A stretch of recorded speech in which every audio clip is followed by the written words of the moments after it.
প্রতিদিন কোনো না কোনো জায়গায় ডিভোর্সের ঘটনা আমরা শুনি। প্রতিনিয়ত একটার পর একটা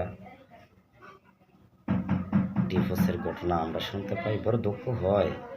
আসলে অভিভাবক গার্জিয়ান যারা আছেন, প্রত্যেকটা গার্জিয়ানকে অনুরোধ করে বলছি, মাথায় একটু বিশ্লেষণ করে দেখুন যে ছেলে মেয়ে ডিভোর্স করলে কতটুকু ক্ষতির মোকাবেলা হয়ে যায়। আসলে মেয়েগুলো কেন যে এই বোকামিগুলো করে, বড় দুঃখ হয় আমার কাছে।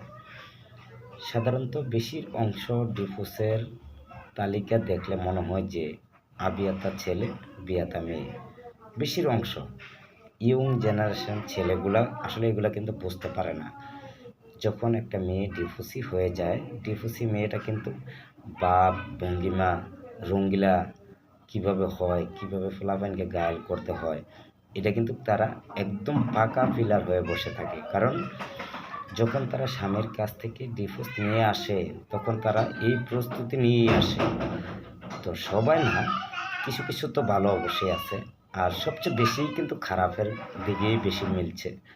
তো আমরা যেহেতু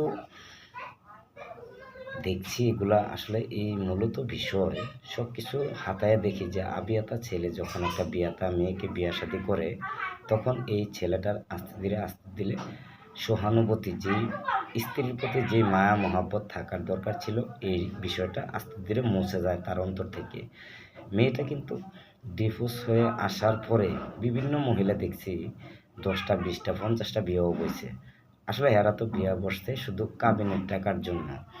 এরা শুধু ছেলেদের জীবন ধ্বংস করার জন্য আসছে ভাই।